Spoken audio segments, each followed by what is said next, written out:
Hoy día vamos a hablar de un tema que de seguro en algún momento hemos escuchado hablar, el minuto de oro y hora dorada.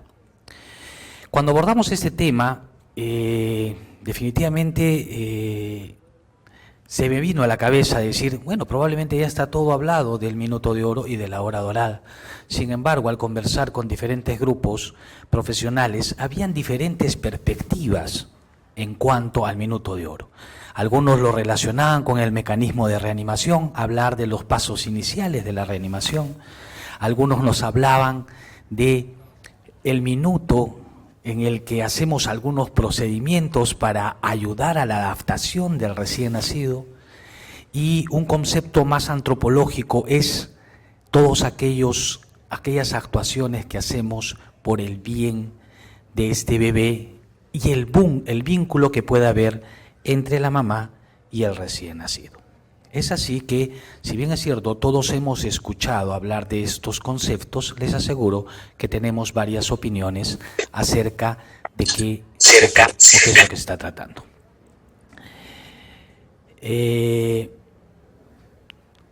Si nosotros vemos, nosotros los humanos somos tan inteligentes que creemos tener la razón en todo. Y es así que hemos decidido hacer algunas intervenciones en este nacimiento, como no lo hacen los otros o los otros animales, por desconocimiento probablemente.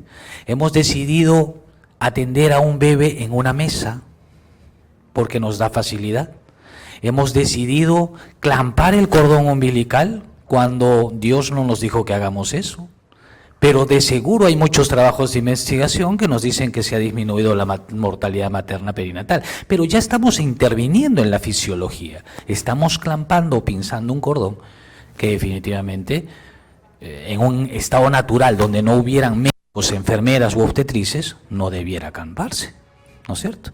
Hemos decidido también atender con exceso de luz, con exceso de bulla. Cuando hablamos nosotros de nuestros hijos y cuando nacen nuestros hijos, queremos el ambiente más bonito, más calladito, el más silencioso y el que tenga menos luz.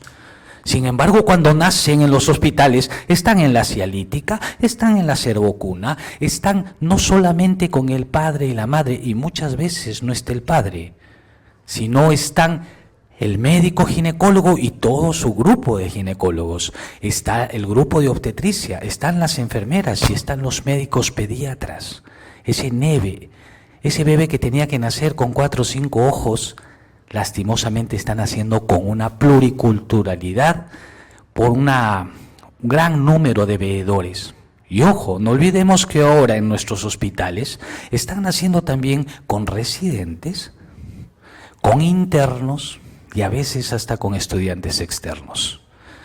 Entonces, ¿qué estamos haciendo realmente? Ese minuto de oro y esa hora dorada, como lo dice la Organización Mundial de la Salud, ¿la estamos respetando a ciencia cabal? ¿Somos nosotros conscientes del daño que estamos haciendo tanto a la madre como al recién nacido? Entonces sí, desde esa perspectiva sí parece interesante tocar este tema. El minuto de oro y la hora dorada.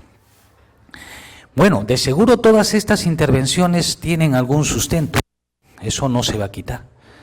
Y tratar de dar el concepto a esto me ha llevado a hacer esta premisa, que esto es más un enfoque que un concepto preciso.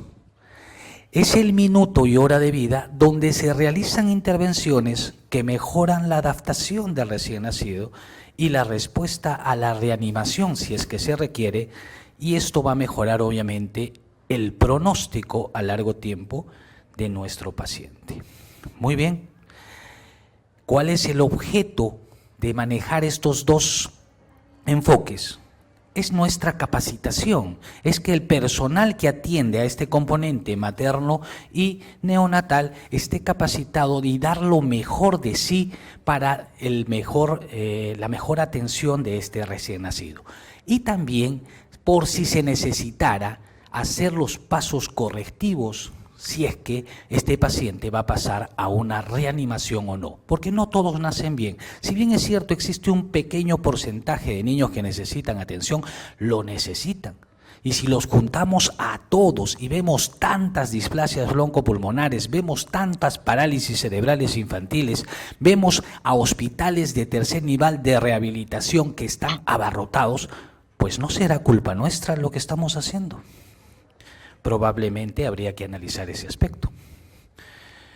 Las recomendaciones, ¿quiénes las dan?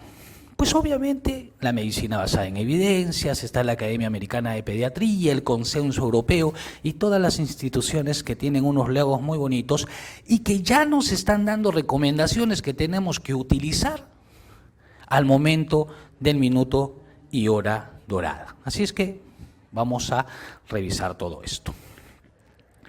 Todas las guías y todos los libros hablan de la anticipación. Todos hablan de la anticipación. Si bien es cierto, es un periodo antes del minuto y de la hora dorada, todos se refieren a la anticipación, donde básicamente existen tres pilares: la consejería antenatal a los padres, la reunión del equipo de trabajo y el chequeo del equipamiento. Esos son los tres pilares que tenemos que hacer de cara a la atención a cada recién nacido. Y hay que agarrarlo lo antes posible, para eso los controles prenatales y el manejo de obstetricia y etcétera. Vamos a ver si realmente hacemos eso. Vean ustedes acá. Lastimosamente, como decía mi predecesor en la exposición, no tenemos mucha investigación en nuestro país, pero tenemos algunos reportes. Y vean ustedes que la Universidad Peruana de Ciencias Aplicadas realizó una encuesta a las madres, a las mamás, para ver el acercamiento de nosotros, los profesionales de salud, de cara a la atención de su recién nacido. Se encuestó algo de 500 mamás, pero la muestra terminó con 384 por algunos criterios de depuración. Y vean ustedes qué interesante, el 57% de madres dijo que el médico nunca le comentó lo que iban a hacer durante el trabajo de parto, ni mucho menos lo que iban a hacer con el recién nacido. Y esto es una encuesta realizada en las clínicas de Lima Metropolitana. ¿Qué pasará en provincia? Y esto debe ser peor si nosotros consideramos que quienes se encargan de hacer la atención prenatal son el ginecólogo y el obstetriz. Nosotros, los médicos, neonatólogos, los pediatras y las enfermeras, ¿participamos de la consejería antenatal? Por lo menos en el Estado no lo hacemos. Es más, es territorio blindado del componente profesional guinda. Y que si entramos, se convierte en una pelea.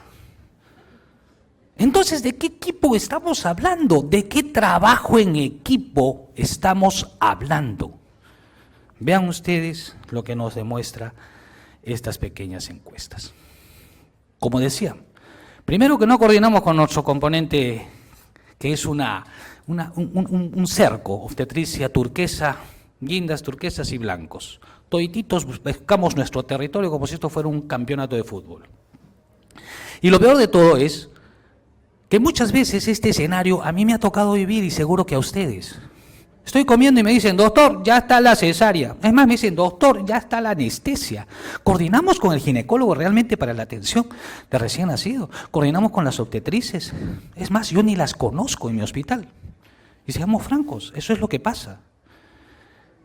Entonces, realmente estamos haciendo esta coordinación en equipo. Establecemos los roles a cada uno de los equipos, de las personas que participan en este rol, en esta atención. Yo les aseguro que no. Y cuando nace un paciente delicado, todos corremos y nadie sabe hacer lo que debe hacer. Hay alguien que tiene que comandar y decir, tú haces esto, tú haces esto, tú haces esto, cuando eso ya debería ser de ipso facto. Eso ya debería ser metido en nuestra cabeza, porque todos hemos escuchado del minuto de oro, todos hemos escuchado de la hora dorada. Muy bien, hablamos del equipamiento. Y se me ocurre decir, si nosotros sabemos que está equipado nuestro centro, sí, como hemos escuchado hace rato, están mejorando nuestras unidades de neonatología a nivel nacional. Gracias a Dios nosotros contamos con todos los equipos.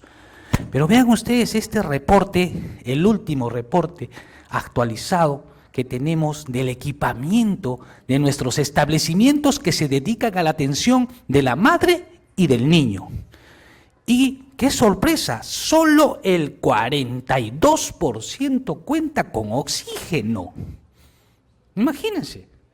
Cuna radiante, por si nosotros vamos a hablar de la temperatura, solo lo tenemos en un 60%. De 10, 4 establecimientos no tienen con qué garantizar la temperatura de ese recién nacido. Felizmente existen estrategias que Dios nos mandó, pero vamos a seguir con esto. Si nosotros necesitáramos reanimar a un recién nacido, pues obviamente necesitaríamos la pieza en T que nos hablaba muy bonito el doctor Florian. No sé qué está pasando por acá. ¿Quieres permitir que el equipo dice? Ya todo el mundo recomienda el uso en T. Nosotros no tenemos el uso en T. ¿Qué es lo que tenemos en los hospitales?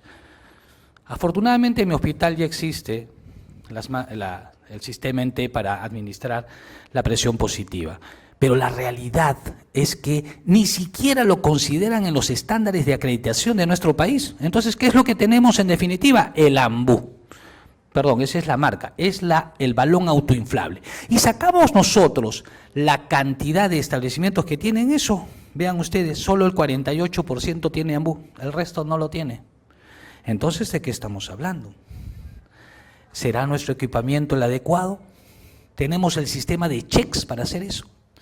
Vean ustedes, antes del parto o antes del nacimiento, nos tratan de sintetizar las guías en estas 4 preguntas. Edad gestacional, cómo está el líquido amniótico, cuál es el factor de riesgo adicional y el manejo del cordón umbilical. Hasta aquí creo que estamos aprobando con 10.5. ¿Por qué? Porque coordinamos el clampaje del cordón umbilical. Obviamente las obstetrices han mejorado esta parte de nuestro trabajo porque ellas se plantan ahí y algunas dicen, ya clampo, no clampo, eso es bonito. Ya han mejorado esta partecita. Pero ojo, eso no pasa en sala de quirófano. Una experiencia profesional personal. Nació un bebé vigoroso, llorando, moviéndose. Y apenas nace, el ginecólogo le cortó, le clampló el cordón. Y cuando uno le dice a la observación, pero doctor, nació bien, ¿por qué le va a clampar tan rápido? Doctor, esos son mitos. Y créanme, hay muchos profesionales que consideran que el clampaje diferido es un mito. Si hablamos de eso del ginecólogo, imagínense qué serán de los otros profesionales. Entonces, creo que tampoco vamos a aprobar a pesar de tener el checks. Hablamos de la termorregulación. ¿Correcto? Muy bien. ¿Qué tenemos en comparación a eso? Sabemos que la hipotermia va a aumentar la mortalidad hasta un 28% por diferentes estudios que los han realizado. Y ya todos nos recomiendan que atendamos a un bebito en una temperatura de 36.5 a 37 grados centígrados para mejorar su pronóstico. Cuando el paciente nace a término, está vigoroso, tiene buen tono y llora, ¿qué es lo que debemos hacer? Bueno, todos ustedes lo hacen, lo ponemos sobre el pecho de la mamá. Y ponerlo al pecho de la mamá es la mejor forma de hacer su regulación térmica. ¿Correcto? Vamos a darle humedad, vamos a darle calor, le vamos a dar la flora bacteriana de la mamá, es lo mejor. Pero ¿qué pasa con aquellos pacientes que necesitan algún tipo de atención? ¿No son candidatos del minuto de oro? ¿No son candidatos de la hora dorada? ¿Son ciudadanos de tercera clase? No, son también nuestros hijos. Entonces en ellos tenemos que garantizar la temperatura. Y ahí tenemos, una de las mejores formas son las cunas radiantes de calor. Y a esa encuesta, ¿ustedes creen que todos tienen eso? De todos los centros a nivel nacional que atienden componente madre-niño, no llegan más del 40% que tienen una servocuna. Y si la tienen, ¿ustedes creen que cuentan con aire comprimido y oxígeno comprimido para juntar un FiO2 apropiado para ese bebé? Les aseguro que no. Con mucha pena tengo que decir que en mi hospital, en una de las salas, existen las condiciones adecuadas, en una intermedia, pero cuando los pacientes nacen en emergencia, nacen en un frío tremendo. Por eso yo tengo que ir abrigado a las salas de emergencia. Pobre bebé, ¿qué es lo que estará pasando? Muy bien, hicieron mediciones para saber cuál era la mejor forma en la temperatura. Y vean ustedes, si bien es cierto, la serovacuna nos ayuda en el control de la temperatura, siempre hay una disminución térmica en el niño y lo que no pueden controlar estos equipos es la pérdida de humedad, porque son ambientes abiertos y las pérdidas insensibles durante el nacimiento son exageradas. Nos dedicamos al pesado, al tañado, y después hacemos un balance hídrico y entendemos que la pérdida insensible ha hecho que baje mucho más de ese 10 gramos o 30 gramos que necesitamos que baje al siguiente día. Baja mucho más. ¿Por qué? Porque obviamente pues tienen que utilizar energía extra para mantener su temperatura porque los estamos enfriando. Muy bien. Se hizo un estudio para decir, doctor, ¿pero qué hacemos? Bueno, hay varios estudios, ya no es uno, pero ese es el que encontré. ¿Qué hacemos con los prematuros? ¿Los ponemos también en el pecho de la mamá? Y los atendemos en una servocuna. ¿Qué hacemos? A los prematuros, ¿no los mandamos de frente a la servo para que se nos ayude mucho en el trabajo? Pues hay estudios que demuestran que la lactancia materna, esto se hizo con bebés de menores de 1800 gramos, y que en ellos la regulación térmica fue mejor. En estos niños a los que se les pegaba al pecho materno, se les hizo controles seriados de temperatura y humedad y vio que esa actitud hasta por 48 horas mantenía correctamente una temperatura de 36.5 a 37 grados centígrados. Así es que estamos favorecidos con la lactancia, con la contacto piel con piel. ¿Pero será suficiente el contacto piel con piel? Nuestras salas donde nacen los bebés tienen flujo laminar, porque hay otros componentes, ¿no? El ambiente se supone que no debe haber turbulencia. Nuestras puertas son en vaivén. ¿Existen puertas de flujo laminar? No las hay. ¿Hay ventiladores en los ambientes? Ahora que estamos en el verano, muchos prenden el ventilador. Afortunadamente, algunos centros, por regla, está que cuando nace el bebé se apaga el ventilador. Pero algunos somos renuentes a hacer eso, seamos francos. Tenemos el termómetro para decir cuánta es la temperatura en la que va a nacer el bebé y si lo tenemos, ¿funciona? Y algo que yo les quiero preguntar a todos ustedes, ya todos sabemos que vamos a guardar al bebé en un plástico o una bolsa de poliuretano o polietileno. ¿Tenemos las bolsas para atender a los recién nacidos? No existe un dato nacional. He hablado con algunos colegas directamente y les cuento, 10 personas, uno solo, tenía en su establecimiento bolsas de plástico, pero como no lo puedo traer en lámina porque no tiene una base, digamos, estudiada, supongo que este es un buen tema de investigación para los que nos gusta un poco seguir. Hablamos del clampaje oportuno. El clampaje oportuno ya se tiró el minuto de oro, ¿sí o no? Porque la academia o ¿cómo se llama el consenso europeo recomienda hacer el clampaje tajantemente de 60 segundos en adelante. Los americanos, por alguna razón, también con sustento en sus estudios, lo recomiendan de 30 a 60 segundos. Bueno, por lo menos esperemos 30 segundos, pues. Eso es lo que hacemos en los hospitales y eso ha mejorado probablemente las condiciones del bebé.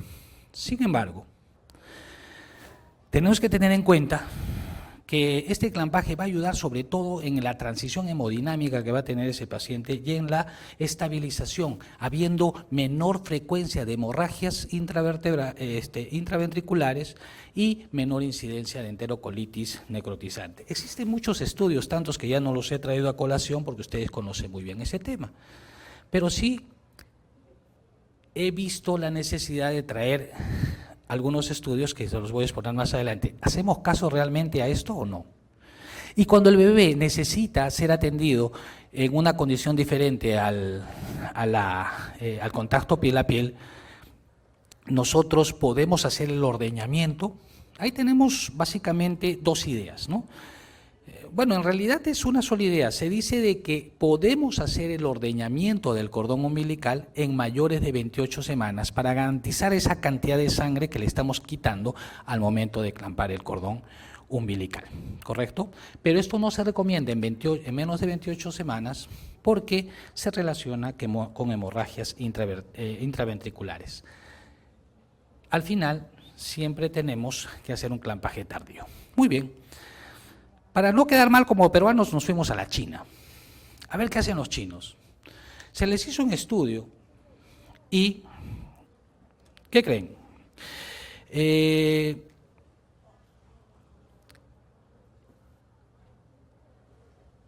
Cuando se hizo la evaluación a los profesionales de salud, todos estaban de acuerdo y tenían conocimientos muy buenos para lo que es el clampaje del cordón umbilical. Sin embargo, cuando los examinaron si realmente hacían el clampaje o no, les comento que los resultados fueron desastrosos. Eso no se reflejó en la práctica de tratamiento. En este estudio también en Malasia, que es una experiencia más o menos parecida a la nuestra, todos contestábamos de que el paciente necesita el clampaje diferido. Sin embargo, al momento de realizar el trabajo no había esta actitud en la práctica. Este fue un estudio, o bueno, ¿qué es lo nuevo que están haciendo para el clampaje? Cuando algún niño nace con alguna razón de salud que necesita atención inmediata, ¿vamos a esperar el clampaje? Vean ustedes que en la Universidad de Stanford han creado un carrito, que es un carrito de atención diferida o clampaje diferido del cordón. Entonces, cuando un niño está mal, ¿qué es lo que hacen?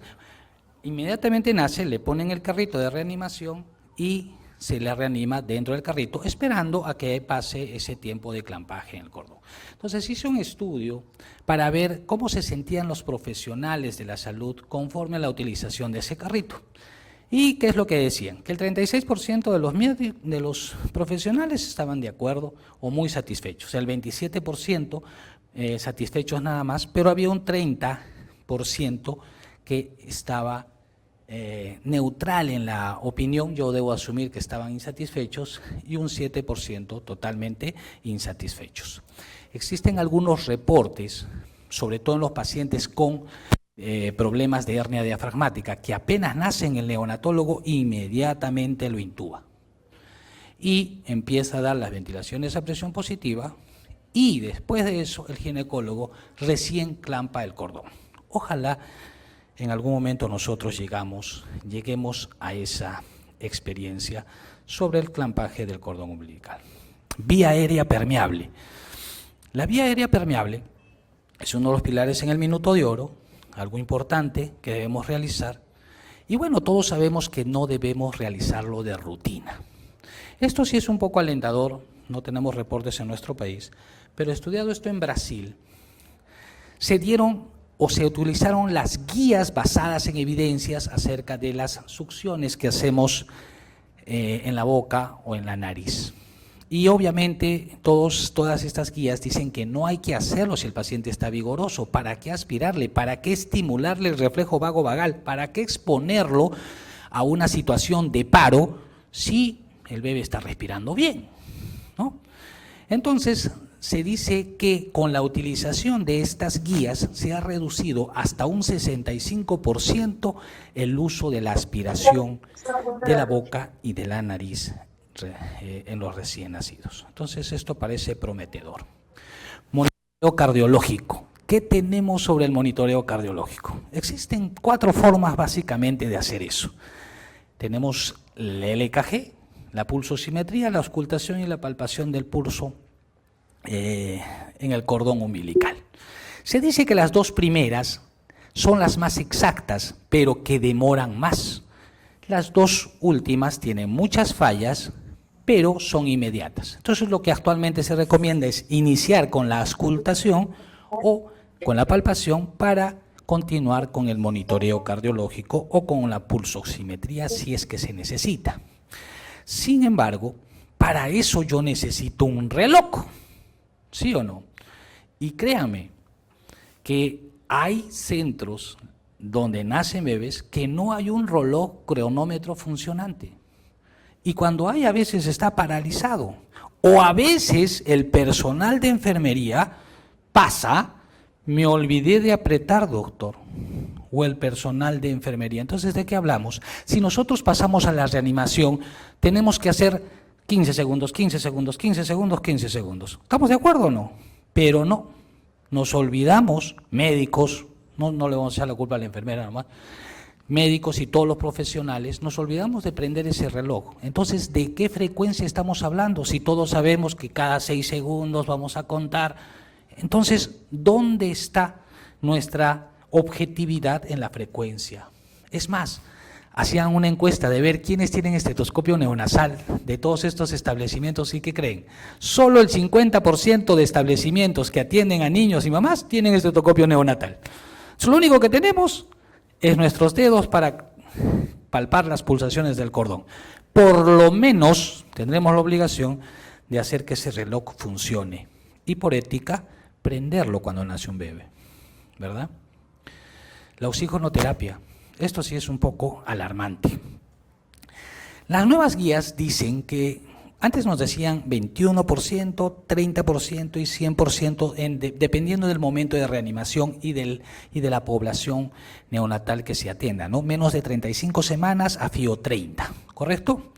Si es que es un bebé a término, debe hacerse con FIO 21, todos sabemos eso. Sin embargo, cuando ya estamos en el momento de las compresiones y la necesidad de adrenalina, todos tenemos que subir a 100%. En ese contexto, ¿tenemos aire comprimido en nuestros establecimientos? Entonces, ¿cómo generamos un FIO 230? ¿Tenemos balones de aire en las salas de nacimiento y en las salas de quirófano? Entonces, ¿cómo generamos el 30%? Por último, ¿tenemos blender en estas salas? Afortunadamente mi establecimiento sí lo tiene, pero hay muchos establecimientos que no cuentan con esta posibilidad. Vean ustedes, solamente el 42% de establecimientos cuenta con suministro de aire, esto en las salas de hospitalización. Imagínense qué FIO estaremos dando. La mayoría de veces que tenemos que reanimar con el... He traído acá una lámina de ver cómo se utiliza, porque les voy a ser francos. Voy a ser franco que para esta explosión recién entiendo cómo es que se programa el FIO 2. Yo siempre lo he reanimado como tal. Si me daban un ambú con bolsa será. Si me dan un ambú con tubo será.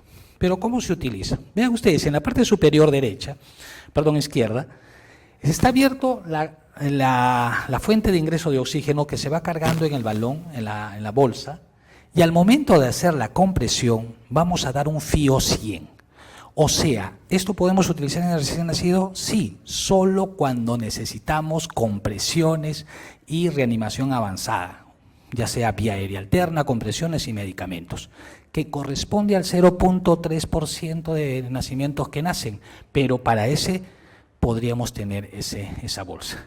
Cuando lo hacemos sin la bolsa, ese FIO 2 es menor, pero no podemos concluir cuánto se da. ¿Por qué? Porque el FIO 2 o el aporte va a depender de la frecuencia de insuflaciones y del compliance pulmonar del recién nacido. Así es que, teóricamente, deberíamos empezar con un ambú no conectado al oxígeno y para terminar con uno conectado con bolsa. Muy bien.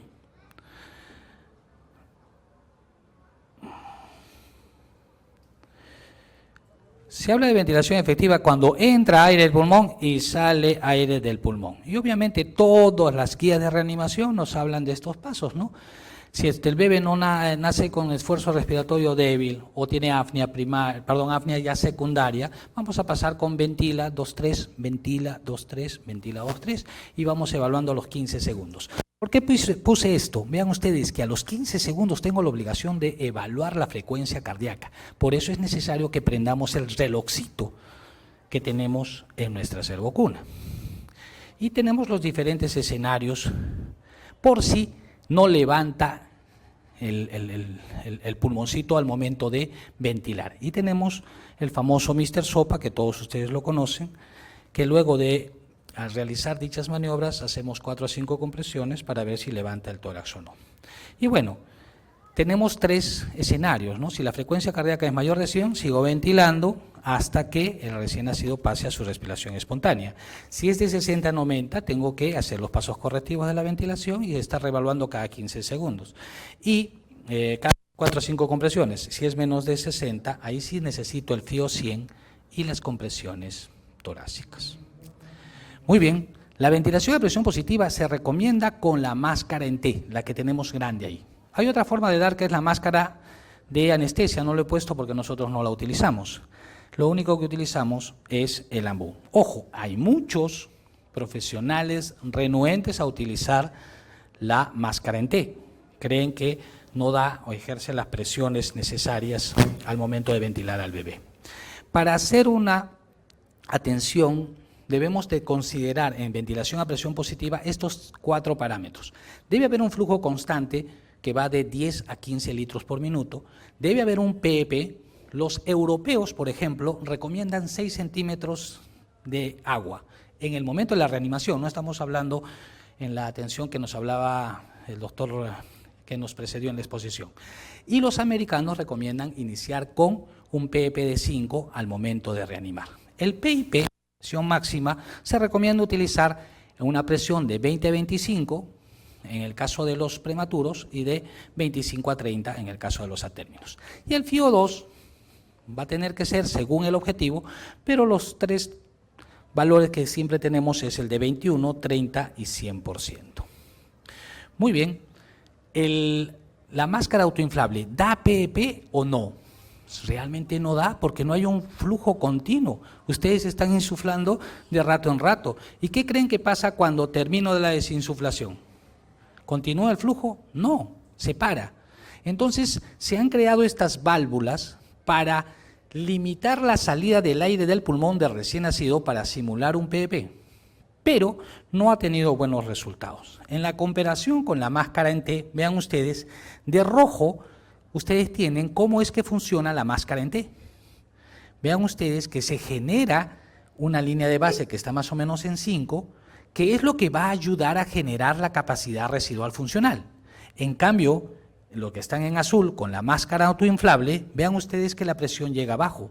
O sea, no favorecemos a la formación de la capacidad residual funcional. De otro lado, el PIF, cuando utilizamos la máscara, el tubo en T, es un poco más sostenido y se va redistribuyendo entre más parte del pulmón, no así en el balón autoinflable, porque genera picos altos y tiempos inspiratorios cortos. Entonces ya deberíamos olvidarnos en realidad de reanimar con la máscara autoinflable. Deberíamos pasar a las máscaras en T. Muy bien, pero si no tenemos la máscara en T y en una sala, aquí por ejemplo nos muestran la cantidad de bolsas autoinflables que hay, no llega a más del 48%. En un centro de emergencia obstétrica, vean ustedes que la bolsa autoinflable solo se presentó en un 26%. Y en una sala de quirófano, la bolsa autoinflable neonatal se encontró hasta un 45-46%. O sea, más de la mitad de establecimientos no cuentan con las condiciones ni siquiera con el tema del respirador autoinflable. Una vez pasado este periodo, lo que debemos lograr en esta primera hora de oro es que el paciente ya pase inmediatamente a lo que es la ventilación no invasiva o la ventilación invasiva según se requiera y hacerlo en el menor tiempo posible. Transporte adecuado. Muy bien, nosotros estabilizamos el bebé. Cuando vemos que la saturación está por encima de 88, nos podemos animar a llevar al bebé, ya sea del centro de donde nace a nuestra emergencia. Mi hospital tiene varios metros de distancia de la centro quirófano y la sala de partos al centro neonatal. Y muchos bebés tienen que nacer en emergencia, que es casi una cuadra. Entonces existe un transporte que tiene que ser hacia el centro. Garantizamos por lo menos la temperatura, pero garantizamos el FiO 30, garantizamos la presión positiva, tenemos el DuoPAF, tenemos el NeoPAF. No lo tenemos, tenemos un balón de oxígeno. Entonces, ¿cómo los estamos transportando? Los estamos transportando a 100% y en condiciones que no son las ideales para el recién nacido. Pues idealmente deberíamos tener todo esto. Pero seamos francos, así yo tenga ventilador, no voy a prender un ventilador para caminar una cuadra. Lo llevamos al bebé en la incubadora correteando, y ustedes han escuchado las rueditas, ¿no? Ta, ta, ta, ta, ta, ta, ta, ta, ta, ta, ta. Espacio, abran el espacio que va a llegar el bebito, y bueno, condiciones de transporte no hay. Consultaba con algunos colegas y algunas experiencias con otros hospitales, y sí, pues no contamos con las incubadoras de transporte que puedan generar un CO2 apropiado. Otras intervenciones que se tienen que dar, sobre todo en los pacientes prematuros y en aquellos que necesitan algo de intervención durante la primera hora, son dar el surfactante precoz, la administración rápida de aminoácidos. Para eso necesitamos un cateterismo rápido que se haga dentro de esa hora. Y bueno, si tenemos que hacer algunos estudios, hay que hacerlos que nos van a ayudar a tomar decisiones. Y lo primero que probablemente nos ayuda es la gasometría, la radiografía de tórax y, ¿por qué no?, un conteo o cuantificación de electrolitos. Muy bien, es así que me pongo a pensar, ¿realmente estamos haciendo lo correcto? ¿Realmente estamos haciendo todo lo que dicen las guías de atención del recién nacido y todas las sugerencias que tenemos? Esta es la exposición que les traje el día de hoy y ojalá que haya sido de su agrado. Muy amables.